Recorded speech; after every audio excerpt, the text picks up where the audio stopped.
Welcome to Learning English, a daily 30-minute program from the Voice of America. I'm Jonathan Evans. And I'm Ashley Thompson. This program is aimed at English learners, so we speak a little slower and we use words and phrases especially written for people learning English.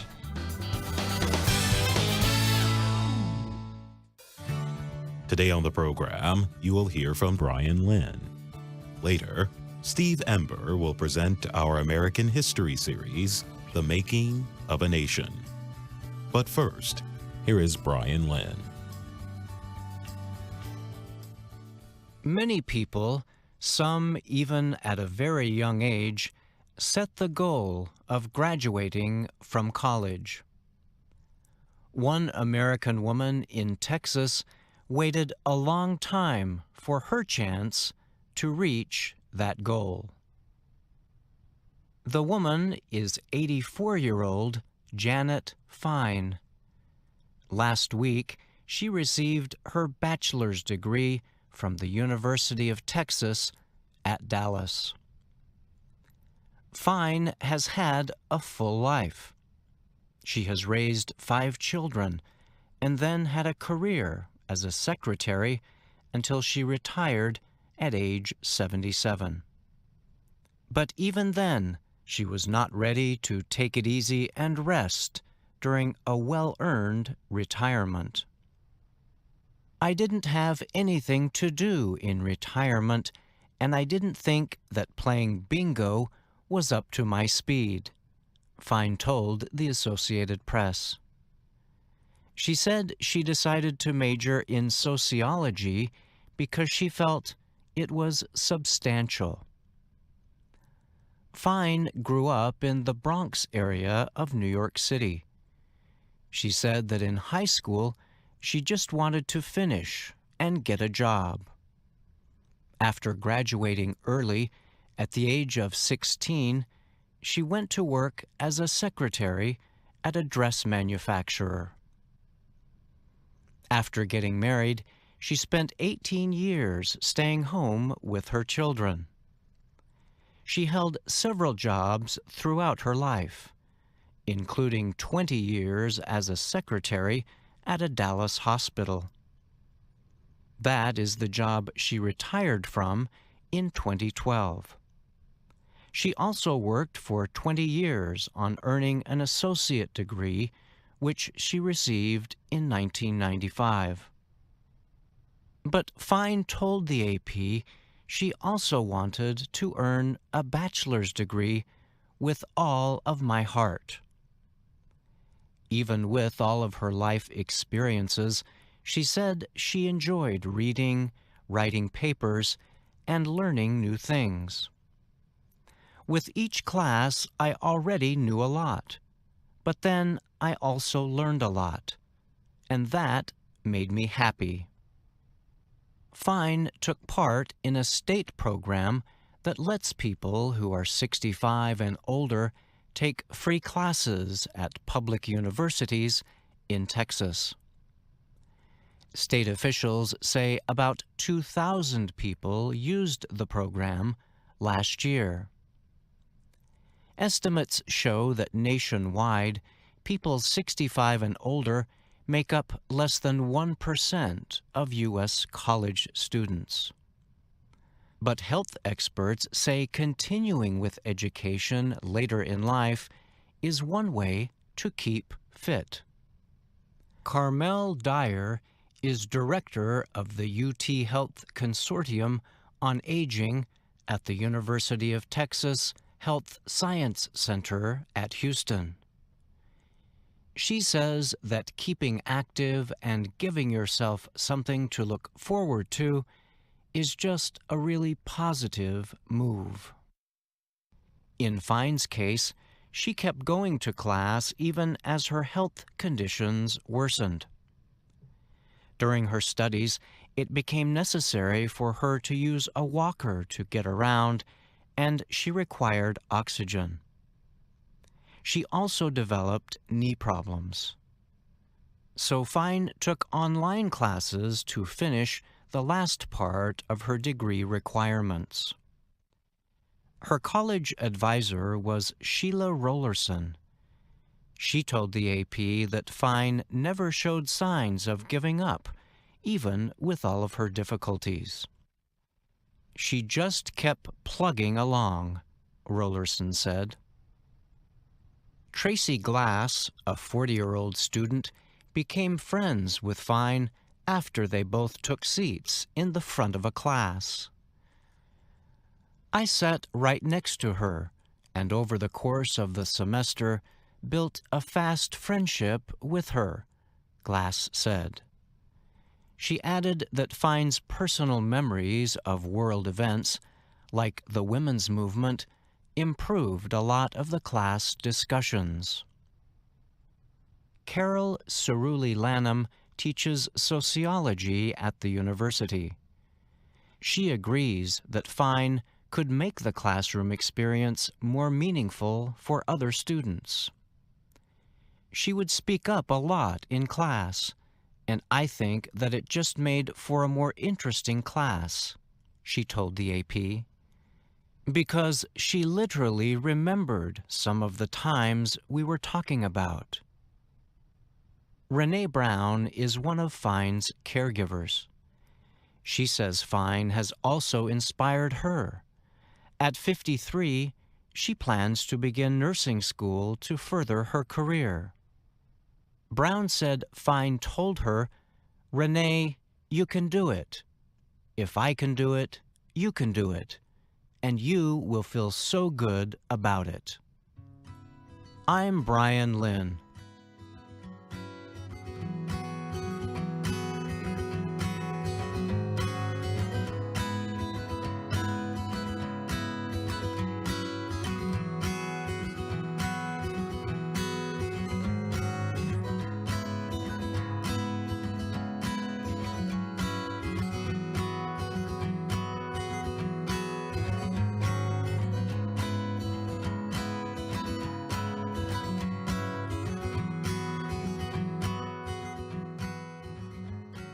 Suicides and drug overdoses are two reasons for a continuing decrease in how long Americans are expected to live. The Centers for Disease Control and Prevention reported recently that there were more than 2.8 million deaths in the United States in 2017. Of those, 47,000 were suicides and 70,000 were drug overdoses. If you want to understand why life expectancy is decreasing in America, the state of West Virginia may offer some answers. Maggie Hill has lived in West Virginia for all of her life. Hill, who is 67, told the Associated Press about the many deaths in her family. An older brother drowned in a flood. A sister died in a house fire. 2 siblings, both who smoked, died of lung cancer. 2 others died at birth. Her first husband died of heart failure. Then there were the suicides. 2 of her 3 sons shot themselves to death. Her second husband killed himself one Sunday morning while she was still in bed. "I don't think people have a lot to live for," Hill said. "I really and truly don't see things getting better." Dr. Michael Brumage is a public health expert at West Virginia University. He used to run the health department in Charleston, West Virginia. He said, "It seems that the worst outcomes happen here first." Among the 50 American states, West Virginia has the second lowest life expectancy, behind only Mississippi. Hawaii has the highest life expectancy. The nationwide drug overdose death rate today is what West Virginia's was 10 years ago. In fact, West Virginia has had the nation's highest rate of drug overdose deaths for several years. The nation's suicide rate today is where West Virginia's was nearly 20 years ago. West Virginia also has more people affected by diabetes, heart disease, and obesity than most other American states. 10 years ago, the AP described the West Virginia city of Huntington as the unhealthiest place in America. The finding was based on health information from the Centers for Disease Control and Prevention.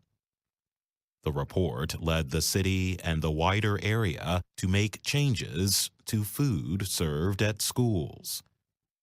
The area also made improvements to parks and sidewalks in an effort to fight obesity and related health problems. As the city was trying to deal with its citizens' weight problems, a new health crisis came to Huntington: opioid addiction. One summer day in 2016, emergency workers in Huntington treated 28 overdoses in 6 hours, including 2 deaths. The city later became known as America's overdose capital.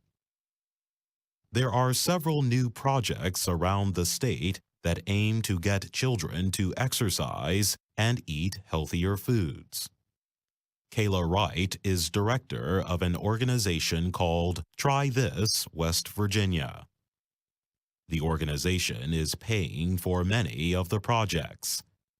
She said, "We want to give people hope that we can be knocked off the unhealthiest list of states." One program paid for high school students to build a running trail. Another helped people learn to grow a garden. In Williamson County, local leaders, led by a young doctor named C. Donovan Beckett, developed a series of programs aimed at creating a culture of health. They opened the Williamson Health and Wellness Center for free medical care. They set up a community garden, a vegetable delivery service, and a running club. In the coming year, there will be a federally funded treatment program for people addicted to drugs. One of the most successful programs is one that sends health workers to the homes of people with diabetes. Jamie Muncie is one such success story. The 48-year-old lost his job, and his marriage was in ruins. Last fall, he finally stopped taking opioids. He began taking the drug after he hurt his foot. He told the AP, "I had no motivation to be healthy. I didn't care." His weight went from 75 kilograms to 89 kilograms. He had high blood sugar levels. A doctor from Williamson Center put him on a special diet, connected him with a physical therapist, and put him in the home visit diabetes program. Now, Muncie walks 1.6 kilometers a day and buys vegetables at the farmer's market. The changes to his everyday life have helped him bring his weight down to 66 kilograms. As for Maggie Hill, the lifelong West Virginian, she adopted Charity, a young girl her son had been raising. He lost his right to raise Charity because of his continued struggle with drug addiction. Charity has given Hill's life a sense of purpose, she said. Charity, who is 10, is a good student and hopes to go to college. If Charity does go away to college one day, Hill says she will move there with her.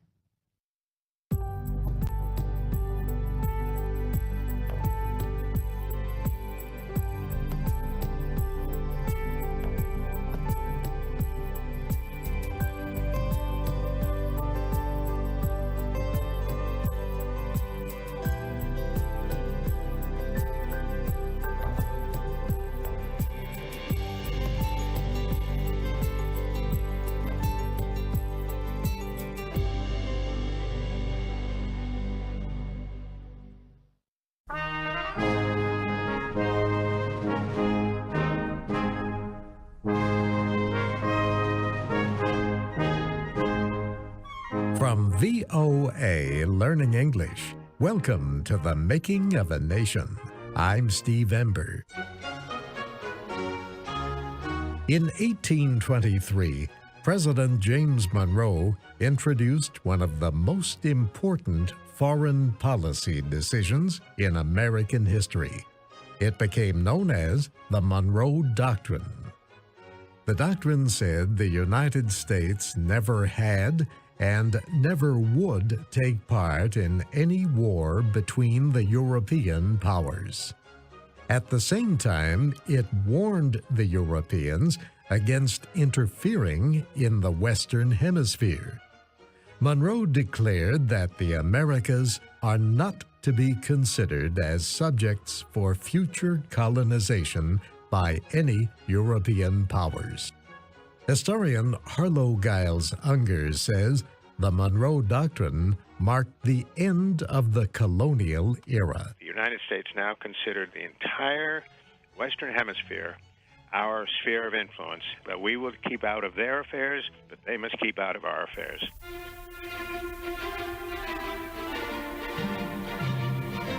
The United States continued to grow. New states joined the Union. Indiana, Mississippi, Illinois, and Alabama all became states before 1820. Louisiana had earlier become the first state to be formed from part of the Louisiana Territory that the United States bought from France. The rest of this huge area was called the Missouri Territory. By 1819, there were enough people in part of the Missouri Territory for that part to become the state of Missouri. But becoming a state required the approval of Congress. And historian Harlow Giles Unger says admitting Missouri would have changed the balance of power in the Senate. The Senate gave each state 2 votes. And by convention, since the signing of the Constitution, the Senate was evenly divided between slave states and non-slave states. So the admission of Missouri would have added a slave state to the Senate and left the northern non-slave states as a minority, and they were not going to accept this. Slaves were not new in America. Spain had brought them to the West Indies hundreds of years before. In 1619, a ship brought 20 African slaves to Jamestown, Virginia. These black men were sold to farmers. Over the years, the use of slaves spread to all the American colonies. However, there were many more slaves in the agricultural South than in the North. The farms in the North were smaller and needed less labor. But in the South, farms were much larger. Slaves were the least expensive form of labor. Most of the northern states had passed laws before 1800 freeing slaves. Even the southern states made it illegal to import more slaves from Africa. But those Southerners who already owned slaves believed they were necessary, and they refused to free them. Slavery had been legal when France and Spain controlled the Louisiana Territory. The United States did nothing to change this when it purchased the territory. So slavery was permitted in the Missouri Territory at the time Missouri asked for statehood. A New York congressman, James Talmadge, offered an amendment to Missouri's request to become a state. Talmadge proposed that no more slaves be brought into Missouri and that the children of slaves already there be freed at the age of 25.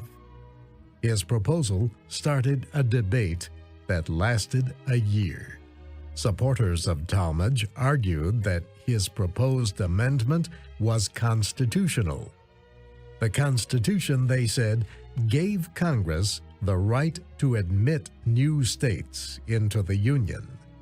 This also meant, they said, that Congress could refuse to admit new states unless these states met conditions demanded by Congress.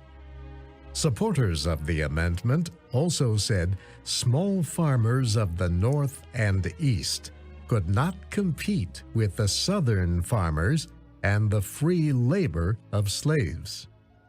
They argued that these Northern and Eastern farmers had as much right to the land of Missouri as anyone else. The Louisiana Territory had been paid for by the taxes of all Americans. Those opposed to slavery also argued that slave-holding states would be given too great a voice in the government if Missouri joined them. Under the Constitution, only 3 out of every 5 slaves were counted in the national population. The census, taken every 10 years, is used to set the number of members for each state in the House of Representatives. In the House, unlike the Senate, the number of votes that a state has is based on its population. In the past, each time a slave state was admitted to the Union, a free state had also been admitted. Harlow Giles Unger explains what the supporters of the amendment may have been thinking. The problem basically was not so much a moral problem from their point of view. It was much moral as it was economic, because the northern states could not compete with southern states. Northern states paid their labor by the piece. In the South, slave labor was free of charge. So the South had a tremendous economic advantage. They could produce goods at much lower cost than the North. And the advent of a majority in the Senate would have tilted the balance of power. Southerners had an answer for each argument of those supporting the Talmadge Amendment. They agreed that Congress had the constitutional right to admit or reject a state. But they said Congress did not have the right to make conditions for a territory to become a state. William Pinckney of Maryland argued that states already in the Union had joined without any conditions. If Congress, he declared, had the right to set conditions for new states, then these new states would not be equal to the old ones. The United States would no longer be a union of equal states.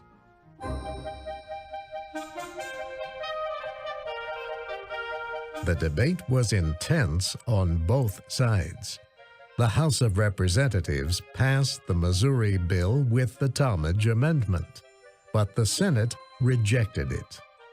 The people of Missouri would try again for statehood when the new Congress met in 1820. By this time, another free state was ready to enter the Union. Maine, with the permission of Massachusetts, asked to become a separate state.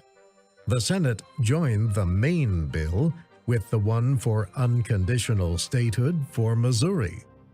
Senators refused to separate the two, and so they continued to debate about conditions for statehood and slavery. Finally, Senator Jesse Thomas of Illinois offered a compromise. He said Maine could be admitted as a free state and Missouri as a state permitting slavery. But he said that no other state allowing slavery could be formed from the northern part of the Louisiana Territory. Many Southerners were not satisfied. The compromise closed the door against slavery entering large new areas of land. Southerners, like any other Americans, had a right to settle in the new territory. The Senate accepted Thomas's compromise. Congress approved statehood for both Missouri and Maine.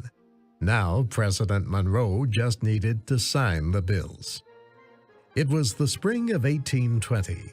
James Monroe was coming to the end of his first 4 years as president. He wanted to be elected again, but he faced a difficult decision about whether to allow the Missouri Compromise. President Monroe owned slaves. He understood the feelings of the South. His friends urged him to veto the Compromise Bill because it limited slavery in the territory. He also understood the strong feelings of those who opposed slavery. Monroe believed the compromise was wrong, but not because it kept slaves out of the territory. The president did not believe the Constitution gave Congress the right to make such conditions. Monroe even wrote a veto message explaining why he could not approve the compromise, but in the end, he did not use his veto. He believed there might be civil war if he rejected the compromise. So Monroe signed the bill. Missouri had permission to enter the Union as a slave state. The crisis seemed to end, but a few months later, a new problem developed. Missouri wrote a state constitution that it sent to Congress for approval. One part of this constitution did not permit free black men to enter the state. A number of lawmakers in Congress immediately opposed the state constitution. They said it violated the United States Constitution. The United States Constitution said citizens of each state had the same rights as citizens of each of the other states. And since free black men were citizens of some states, they should have the right to be citizens of Missouri. The debate lasted several months. Former House Speaker Henry Clay finally proposed a compromise that both sides accepted. Missouri could become a state if its legislature would make this promise: it would never pass any law that would violate the rights of any citizen of another state. This second compromise ended the dispute over slavery in Missouri and the Louisiana Territory.